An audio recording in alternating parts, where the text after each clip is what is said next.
All right. Hey, everybody. Welcome to Boundless Home Solutions. My name is Jason, and I thought it might be kind of fun to do a live stream. Um, I've done a few DIY how-to videos on the channel, and but I spend a lot of my time fixing things around the house, and I've literally saved thousands of dollars over the years by just fixing things that are broken, by just taking a little extra time to investigate what might be going on and figuring out how to fix it in a cheap, easy way. So instead of throwing things away or buying new, a lot of times it can just be fixed.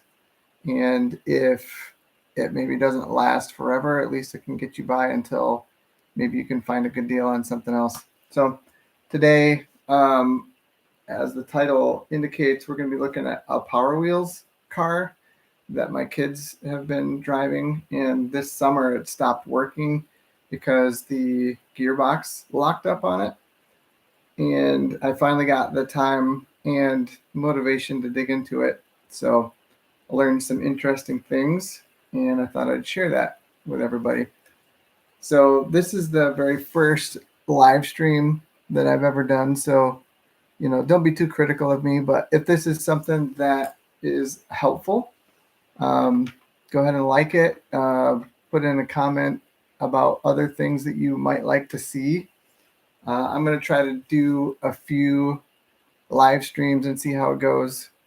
I have a chainsaw that needs to be fixed up a little bit, and I've always got broken toys to fix or other house projects like leaky faucets or sticky doors or other things that I like to dig into. So after a long day at work, there's nothing better than just digging into something that's broken and see if you can fix it.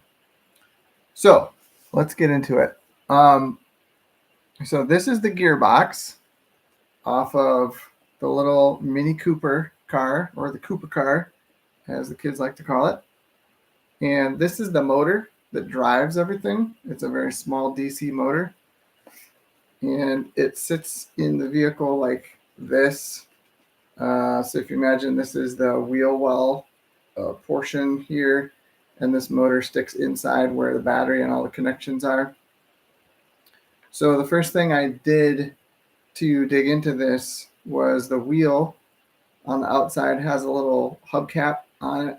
You pop that off with a screwdriver, and there's a nut in there. I think it's an 18 millimeter little wheel nut that holds that plastic wheel on. So you just unscrew that nut, and you can take the whole tire off. There's a kind of a solid shaft that goes through both sides.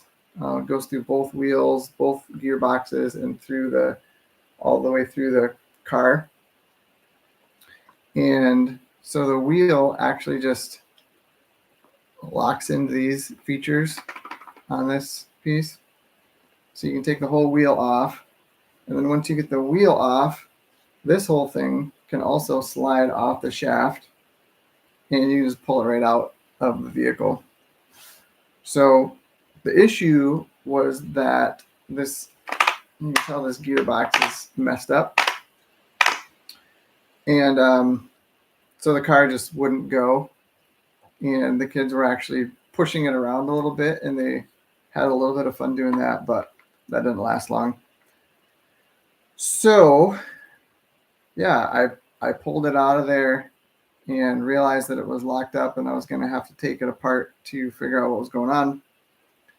So I disconnected the electrical connections here on the motor and just pulled the whole thing out. Now, one of the easiest things you can do, or the simplest things to improve a system sometimes, is by removing something. So I thought, hey, if I just take the broken piece out, what would happen if we just tried to run that Power Wheels car with only one motor and one drive wheel? So was like, oh, okay, yeah, let's hook the battery back up and try it. And we pushed the gas pedal, and nothing happened. So I thought, oh, it probably needs to make a connection across these two wires because it had a load through this motor before. So I just twisted the wires together with a wire nut, and then it actually worked. So the one drive wheel on the one side, and the kids got in and rode it around. I put the tire back on without the gearbox. The gearbox is totally off. I just put the tire back on the shaft and put the wheel nut back on, and that it just spins freely. And the kids were able to go, and they were just ecstatic to have their car working again. And I think it actually works better than it has in a long time because this thing was just probably dragging it down. And now all the power is running through just one motor. So that actually worked pretty well. And that's currently how they're using it. But I wanted to dig into this gearbox and see if there's any way that I can get the gears going again. I think, you can purchase these assemblies on Amazon, and I think they're maybe $30 or $40. And I also, so I have a 3D printer, and I'm able to 3D print a lot of things to fix random stuff. And there's a website called Thingiverse where a lot of people have done 3D designs of common failure parts for just a whole variety of things like vacuum cleaners and weed whackers and other stuff. And so I looked up Power Wheels gearbox gears or something like that. And there is a set on there that somebody has programmed. So I'm going to dig into this and see what it looks like on the inside, and then see if I can maybe 3D print some of the gears and get this thing back going again.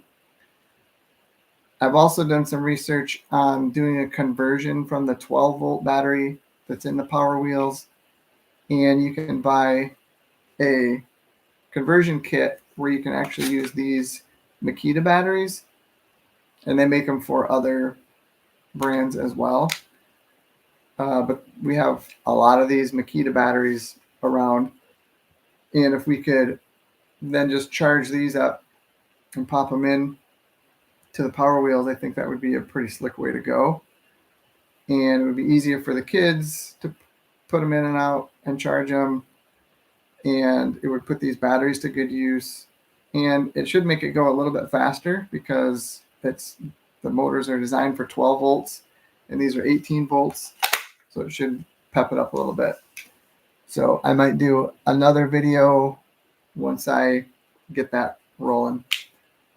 But yeah, so I'm going to dig into this. I've just got an impact driver here with a screwdriver on it. And we'll just take this apart and see what we can see. And this isn't the greatest spot to be doing a project like this, but it's the only spot that is quiet in our house. So, got to work with what you got.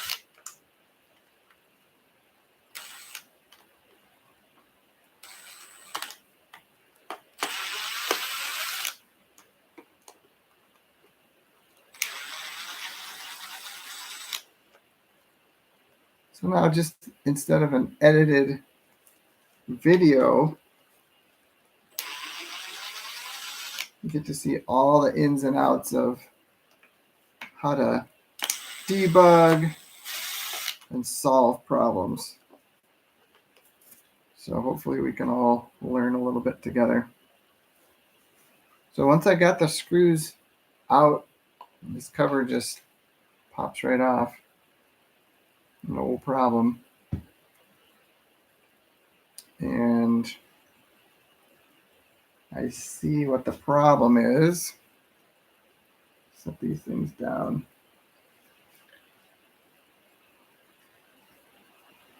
So I don't know if you can see that very well, but this gear right here is all worn down. It's got a groove worn in it, and that's what is causing this to slip. So it looks like this metal in here is the motor, and that seems to spin pretty freely.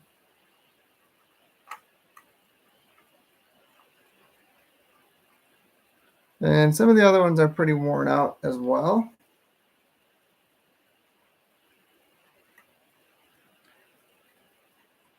So, yeah. See if I can take some of these apart.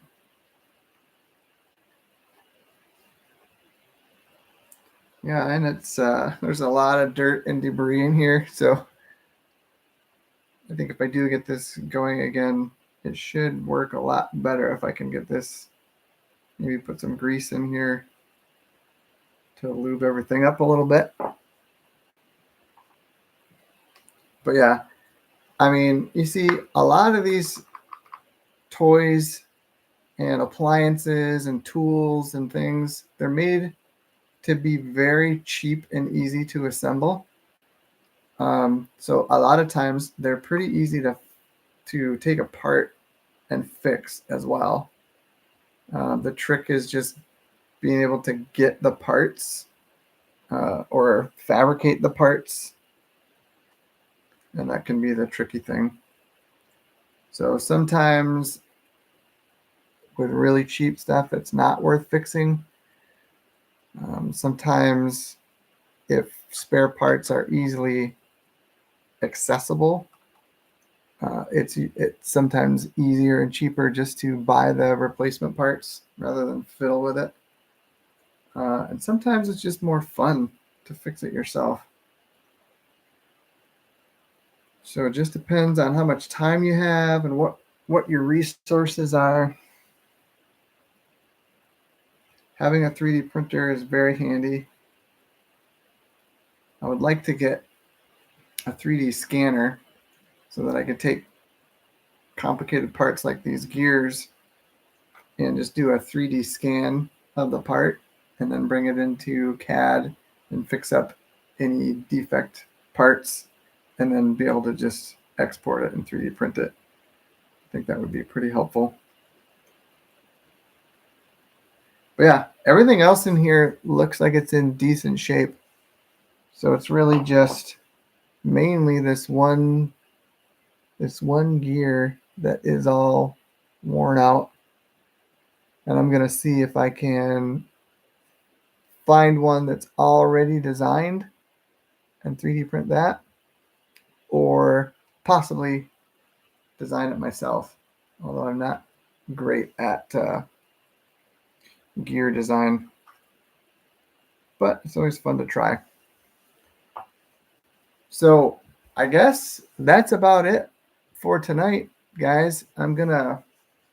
We'll save up a few other broken toys and we'll see if I can figure something else out on this.